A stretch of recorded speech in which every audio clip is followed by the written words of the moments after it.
frequencies of 693 and 909 kilohertz. It's 12:15 and time for Waggoners Walk. On hearing the news that he was to spend the rest of the holidays with his mother, Jeremy burst into tears, which did not prevent Lynn taking him home with her as arranged.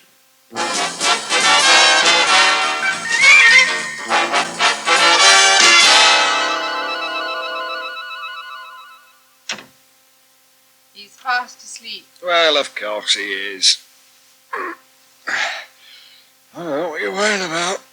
Bound to be worried, Matt. He's always wanted to come to us before. Well, he still does. He was just overexcited with that party. You know what kids are. What the hell Arthur was doing there, I don't know. He did look awfully frail, didn't he? It was the kiss of death. They couldn't make a noise without it being a row. If they even walked near him, they were told to keep still and stop racketing about. He shouldn't really have been there. No, with only half his excuse, I wouldn't have been. I went to sleep in the end. Yes, so I noticed. It was self-defence. You've gone off to the kitchen for a natter with Liz. What else was I supposed to do? I don't know, Matt. Oh, for God's sake, woman, get undressed and come to bed. I am. Of course, it rather suited Liz in some ways. What did?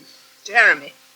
Not wanting to come to us. He does want to come to us. Well, crying about it then.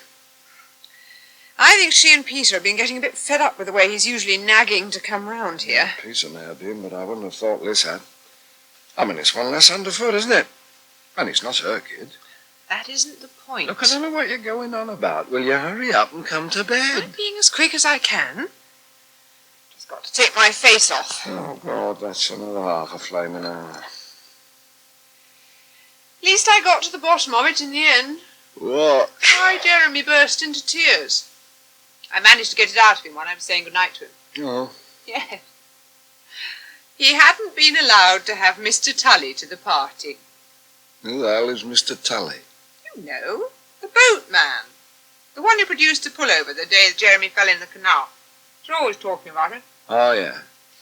Well, apparently, he got the idea that he was going to be allowed to have Mr Tulley round to tea sometime instead. This holidays. Mm-hmm. Well, that's it, Matt. He was looking forward to it. And when he heard he was coming to us, he thought the whole thing was off. Oh, yeah. So, of course, I told him he could have Mr Tulley to tea here. You did? Yes. That cheered him up straight away. Wonderful. Oh, really, darling. A perfectly pleasant elderly man to tea one afternoon. If the idea appalls you so much, you needn't be there. Thank you. I just thought it might make things up to Jeremy a bit. Make things up for what? For today. He can have another tea party. Only more fun.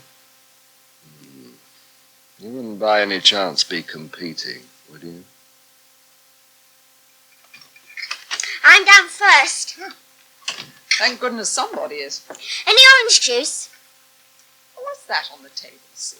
Oh, yes. I'm hungry. I'll be getting on with your cereal then. I won't be long with this. What is it? Bacon? Bacon and eggs. Good. Do you realise this is the last breakfast I'll eat when I'm 10? It's not the last ever, Sue. There's no need to gobble. OK. This time tomorrow I'll be 11. You'll be 11 before that. You were born at 6 o'clock in the morning. I'm nearly a teenager. Don't. The post hasn't come yet, has it? No. No. Well, you aren't expecting anything today, surely. Oh, you never know. Oh, so that smells very good. Morning, Sue. Morning. Gosh, you look smart. Oh, thank you. Bacon and egg, darling. Yes, I think I'd better, don't you? Might give me a bit of stamina. Where are you going, Dad? Oh, to my publishers. Oh, I see young Dickon's returned to the fold. Yes. Where's he been?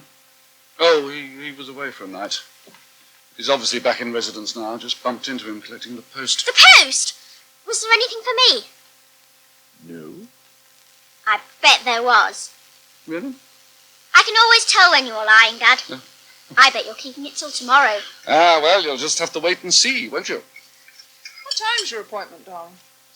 Oh, after lunch. It's a damn nuisance being on a Wednesday, but I've waited long enough. Absolutely. I shouldn't stand for any nonsense. What about? Those Daddy's publishers, darling. They've been messing him around, rather. How do you mean? Well, they didn't acknowledge receipt of the chapters I sent them, which is extremely rude. And there's a new man there who seems to be persistently unobtainable on the telephone, so I'm going to see him. Oh. It is a pity Nicola left. Oh, certainly is. But never mind. I look forward to hearing what this Mr. Hemingway has to say. Hello. There's some post for you. What's the matter? As a matter of interest, Rob, how many people did you tell about me being out all night? What? I've just had a sarky comment from Mike Nash about it. Sorry, I simply asked one or two people if they knew where you'd gone, that's all. What on earth for? I thought something might have happened. I'm quite capable of looking after myself. Right, I overreacted. It makes me look such a fool. Don't see why. Well, I made some coffee, by the way, if you want any. I've had breakfast, thanks. Look, I suppose it's partly because, well, I didn't do anything about Sophie the night she was... I felt awful about it. When her flatmate rang to say she hadn't got home, and I just passed it off. It's been on my mind ever since. I just can't forget it. Come on. Anyone would have done the same thing under those circumstances, honestly, Rob. I'm hardly Sophie. Didn't think anyone had raped me, did you? Don't be daft. All right. I won't keep going on about it, but the nudge, nudge, wink, wink from everyone is getting me down. What do you mean? Well, it's obvious what they all think I was up to. Weren't you? With Debbie? In her condition? Well, it didn't have to be Debbie. You were there a hell of a time. Well, I told you, it was ages before everyone surfaced. Then we had a sort of lunch, you know how it goes on. I thought it wasn't your scene. What? The squad? That's what you said? Well, this isn't really my scene. It's just, well, they've got a certain laissez-aller attitude that can be quite a relief occasionally. You know, you can do what you want and yet you're still part of a group. And you like that? Yes, in a way. Don't really know what my scene is. The trouble is, Mr. Nash, that it's just not our sort of book. No? Well, you seemed perfectly pleased with the last one. Did we? Well, you published it. Did quite well. Ah, it did, yes. Less than 2 years ago. A lot can change in 2 years, Mr. Nash, and the market has changed considerably. In what way? Well, shall I say that we are aiming at a slightly different market? Go on. What we are interested in is the broader canvas. Bestsellers. Well, aren't we all? If you are, Mr. Nash, then I think we've got a working relationship. Only you don't want this book. No, I'm not saying that. Well, it sounded remarkably like it to me. Oh, there's nothing wrong with the idea.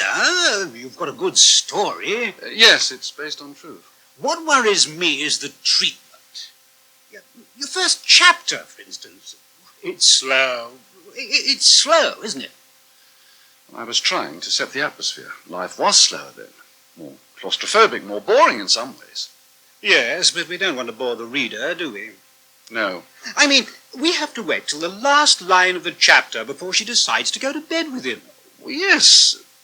Well, the idea is, you see, that it is partly boredom that drives her to it. Well, I think our readers are going to be a bit more interested in the bed bit than the boredom bit. You know? I see.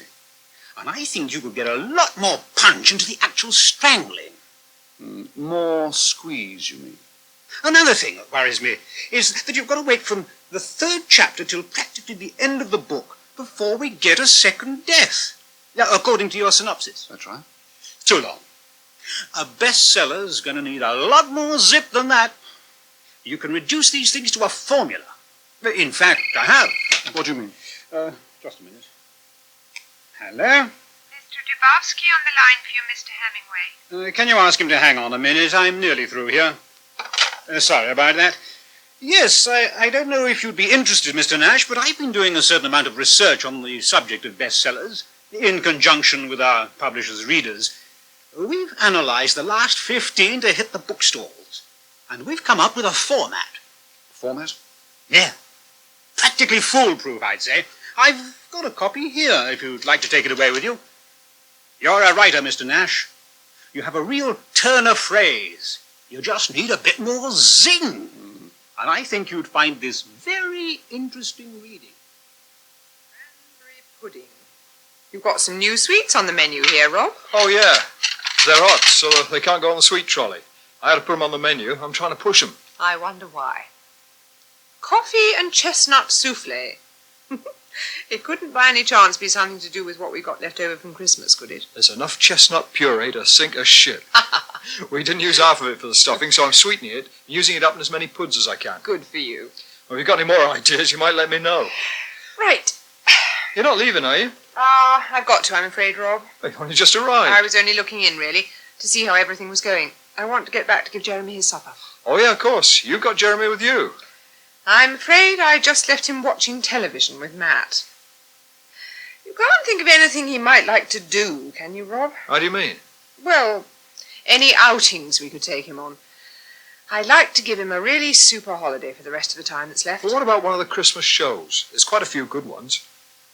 Yes. Yes, I'll book tickets. How about you coming with us? I don't think we could both go. I think one of us ought to be here with Sophie. She's not really up to taking charge again yet.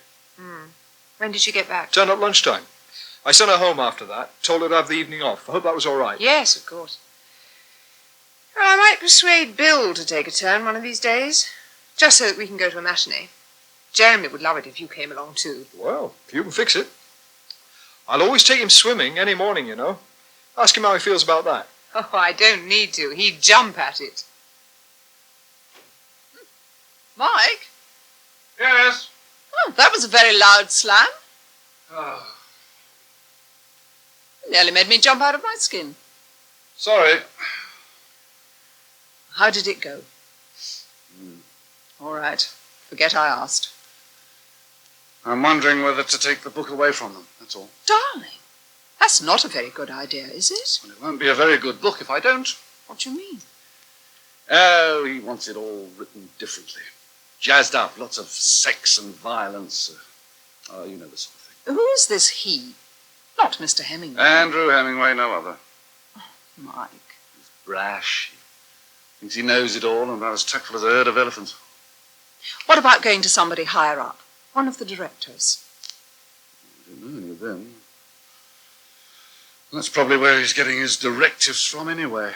From someone up there. They weren't like this before. No.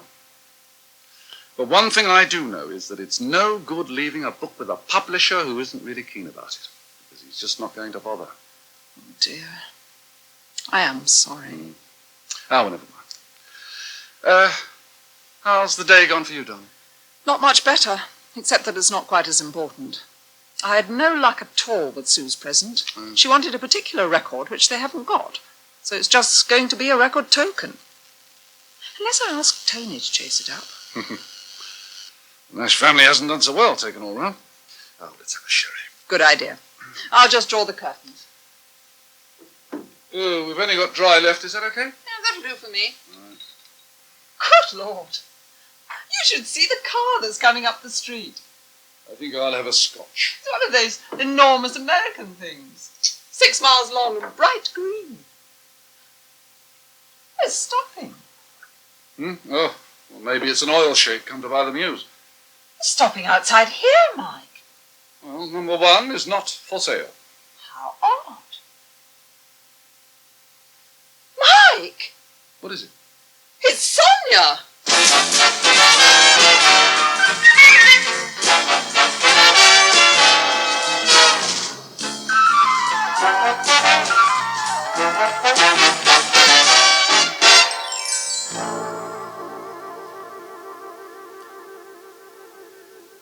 And you can hear the next episode of Waggoners Walk this afternoon at 5:05 here on Radio 2.